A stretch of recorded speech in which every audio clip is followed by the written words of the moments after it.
रहित कर्मियों को ठगना बंद करो, बंद करो, बंद करो। वित्त रहित कर्मियों को ठगना बंद करो, बंद करो, बंद करो। वित्त रहित कर्मियों को ठगना बंद करो, बंद करो, बंद करो। आज सोच करके हम लोग चले हैं, करो या मरो, 9 या 6, या तो हम यहाँ से अपना कुछ ले करके जाएंगे। अगर सरकार को इन वित्त रहित महाविद्यालयों से कष्ट है तो सरकार इन महाविद्यालयों को बंद करे, लेकिन हम लोगों को दुश्मन की तरह रोड पर लाकर खड़ा करके भूख से तड़पा कर नहीं मारे। चुनाव में हम उनका साथ किसी भी हालत में नहीं देंगे, ये निश्चित है। हमारे बच्चे सियाने हो गए, बेटा बेटी की शादी करनी है, माता पिता बीमार है। और मैनेजमेंट का इस तरह का आतंक है सर। 3 बरस से मेरे हुआ अनुदान आया हुआ, मेरे यहाँ अनुदान 3 बरस से आया हुआ था सर, हाल में 1 महीना पहले बता है। 3 बरस से सेक्रेटरी हम लोगों का जो है उसको रखे हुए था अपने कब्जे में। तो इस तरह का तो व्यवस्था है सर। नीतीश कुमार सरकार ने जो हम लोग को अनुदान देने की बात कही थी, वो भी हमारा 8 वर्षों से बकाया है, जो अभी तक नहीं मिला है। अल्पसंख्यक को ले जहाँ 2 पर सारा काम कर रहे हैं, तो हमारे साथ फिर इस तरह का सौतेला व्यवहार क्यों हो रहा है?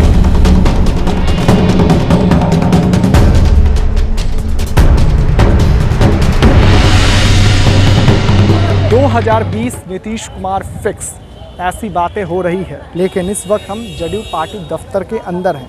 पार्टी दफ्तर के अंदर कुछ लोग घुसे हैं और प्रदर्शन कर रहे हैं और नीतीश कुमार को इस चीज़ को बताने की कोशिश कर रहे हैं कि हमारी मांगे पूरी करो। हम पहले बात करते हैं, ये बताइए सर, आप लोग हैं कौन, यहाँ किस लिए आए? देखिए, आप लोकतंत्र के चौथे प्रहरी हैं और मैं समझता हूँ कि भारत के संविधान में जो वर्णित प्रावधान है और मौलिक अधिकार का हनन है, उसको रोकना आपकी भी जिम्मेवारी है।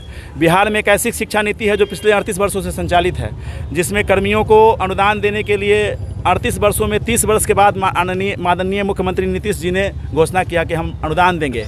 वो अनुदान 2008 में घोषणा किए, आज 13 वर्ष बीत गया, 7 से 8 वर्ष का अनुदान बाकी है। 50 से 55 हज़ार डिग्री कॉलेज, इंटर कॉलेज और माध्यमिक स्कूल के शिक्षक कर्मी रोज़ मर रहे हैं।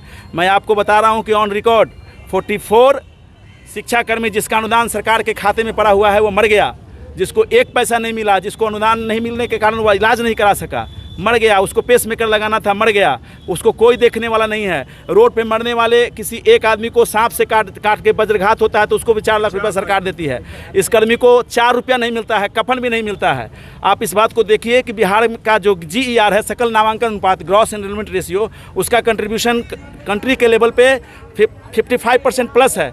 वैसे शिक्षक जो 2% जो 60% शिक्षा देते हैं बिहार में उच्च शिक्षा में, उनको यूं ही छोड़ दिया गया। और पिछले 25 अगस्त को 2% बच्चों को पढ़ाने वाले मदरसा को 7वें वेतन का लाभ दिया गया, जो हमारी तरह का ही शिक्षक है, हमारी कोटि का ही शिक्षक है।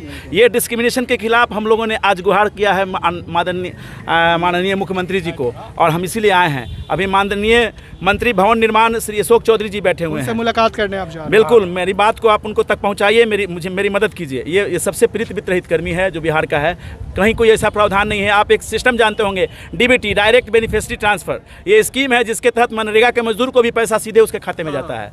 बट आपको पता है जो अनुदान भी मिलता है वो हमको नहीं मिलता है, वो प्रबंधन को मिलता है। प्रबंधन मनमानी करता है। तो इसकी काफी सालों से आप गुहार ले लेकर हर बिल्कुल जगह 4 साल से विगत 38 सालों से ये शिक्षक बिना वेतन के पढ़ाते आ रहे हैं। ऐसा कोई भारत में सिस्टम है जहाँ की आप काम कीजिए और आपको वेतन नहीं मिले? पूरे भारतवर्ष में ऐसा कोई है? कहीं मजदूर मिलेगा? एक बिहार में ही है। तो आज आप अपनी मांग लेकर आए हैं, तो आपने क्या सोचा अगर आपकी मांगे नहीं पूरी होती तो अगला हम लोग आंदोलन पे उतरेंगे? सर, हम SBR कॉलेज बाढ़ से हैं सर, और मैनेजमेंट का इस तरह का आतंक है सर। 3 बरस से मेरे हुआ अनुदान आए हुए हो गए। मेरे यहाँ अनुदान 3 बरस से आया हुआ था सर, हाल में 1 महीना पहले बता है। 3 बरस से सेक्रेटरी हम लोगों का जो है उसको रखे हुए था अपने कब्जे में। तो इस तरह का तो व्यवस्था है सर। अनुदान में मनमानी माध्यमिक इंटर कॉलेज या डिग्री कॉलेज सब है, सबको वो अनुदान देने की घोषणा की गई। अनुदान भी 8-10 वर्ष से बकाया है। हमें अनुदान नहीं चाहिए, वेतन हम लोगों का एक मांग है, वेतन मांग। आया हुआ बच्चा आज IAS अफसर बन रहा है। अच्छा, हम लोग धन्यवाद भी देते हैं माननीय लोकप्रिय मुख्यमंत्री को, जो हमको जितना अनुदान दे रहे हैं ना, जब हम लड़का को पढ़ाए उतने अनुदान चाहिए, लेकिन हम लोग के अकाउंट में चाहिए। हम लोग को ज़्यादा पैसा नहीं चाहिए सर। मेरे कॉलेज में बीरचंद्र पटेल स्मारक महाविद्यालय देसरी वैशाली में 49 लाख रुपया पड़ल है, लेकिन प्रबंधन के कारण 1 रुपया नहीं मिला, 5 को साथी मेरा मर गया, सुनील सिंह मर गया, कुशवाहा जी मर गया, पटेल साहब मर गए। क्या अनुदान के फेर में हम लोग को ज्यादा नहीं चाहिए। नीतीश जी जितना पैसा दिए हैं वो लखिया हो आगे बढ़े, वही पैसा का हम लोग अकाउंट में देते।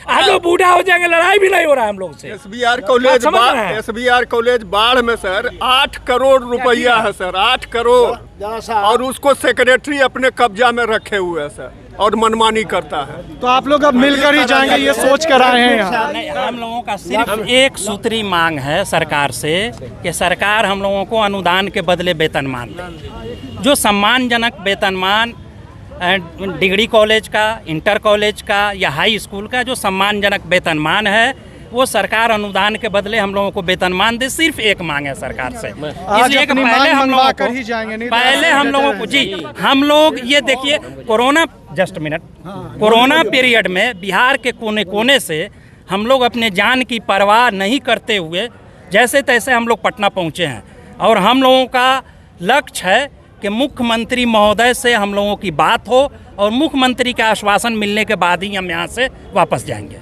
जब तक मुलाकात नहीं होगी ऐसे हम नहीं जाएंगे। सर, लगभग 38 वर्षों से हमारे 3 पीढ़ी को सरकार के द्वारा बर्बाद किया गया है, और आशा में हम लोग आज तक जिंदा हैं। यह आज सोच करके हम लोग चले हैं, करो या मरो, 9 या 6, या तो हम यहाँ से अपना कुछ ले करके जाएंगे। अगर सरकार को इन वित्त रहित महाविद्यालयों से कष्ट है तो सरकार इन महाविद्यालयों को बंद करे, लेकिन हम लोगों को दुश्मन की तरह रोड पर लाकर खड़ा करके भूख से तड़पा कर नहीं मारे। हमारे बच्चे सियाने हो गए, बेटा बेटी की शादी करनी है, माता पिता बीमार हैं, और ऐसी स्थिति बन गई है कि जिस स्थिति में शायद कोई मजदूर भी उस तरह का स्थिति में नहीं होगा, इस तरह का स्थिति हम लोगों के साथ बनाया गया है। हम चाहते हैं कि सरकार या तो हमारे साथ उचित न्याय करे, अन्यथा इन महाविद्यालयों को बंद कर उसको जो भी है सो कर ले। हम एक यहाँ पे बैनर लगा हुआ है 2020 फिर से नीतीश। अगर ये बताइए, अगर आपकी मांगे पूरी नहीं होती क्या आप बदलने की भी सोचे हैं क्या?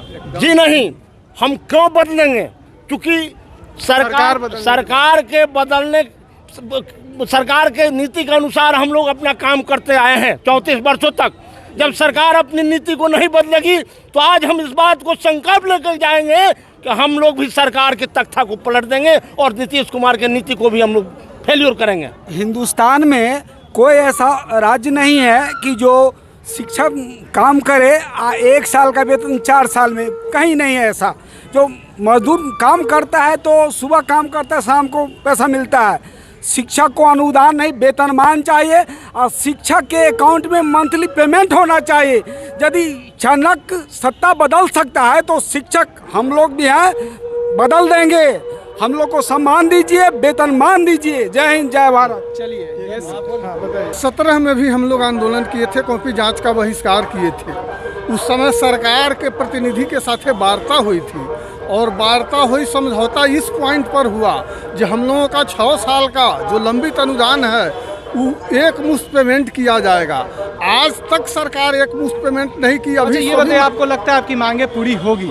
होना चाहिए, अगर नहीं होती है तो न्याय होता है। थक भी चुके हैं लगातार करते करते हम लोग थक चुके हैं। अगर नहीं होता है तो सरकार पलट भी निश्चित रूप से पलटेंगे। संसार में कोई ऐसा संगठन नहीं है जो अपना मांग नहीं मनवाया। नीतीश कुमार ये इस चीज़ को भी कहते हैं कि हम शिक्षकों के लिए काम करते हैं, हम शिक्षा व्यवस्था को बेहतर, एक तरफ कहते हैं जो व्यवस्था अच्छा करते हैं, इंटर कॉलेज जहाँ है सारा व्यवस्था इंटर कॉलेज में है, ज़मीन है, उपस्कर है, भवन है, टीचर हैं, वहाँ पेमेंट आप नहीं करिएगा और मिडिल स्कूल को उत्क्रमित करके इंटर कॉलेज करिएगा। ये कैसा न्याय है? चलिए देखिए, इनका गुस्सा वाजिब है और अभी जदयू पार्टी दफ्तर के अंदर ही इस तरह का प्रदर्शन किया जा रहा है और इनका साफ कहना है इन शिक्षकों का अगर हमारी मांगे पूरी नहीं होगी तो हम ऐसे ही डटे रहेंगे और यहाँ से हटने वाले नहीं हैं। हम मुलाकात करेंगे, जो भी मंत्री उनसे मुलाकात करेंगे, उसके बाद ही यहाँ से निकलेंगे। ऐसे ही तमाम अपडेट्स आपको HS बिहार देते रहेगा। अभी के लिए फ़िलहाल इतना ही। नमस्कार।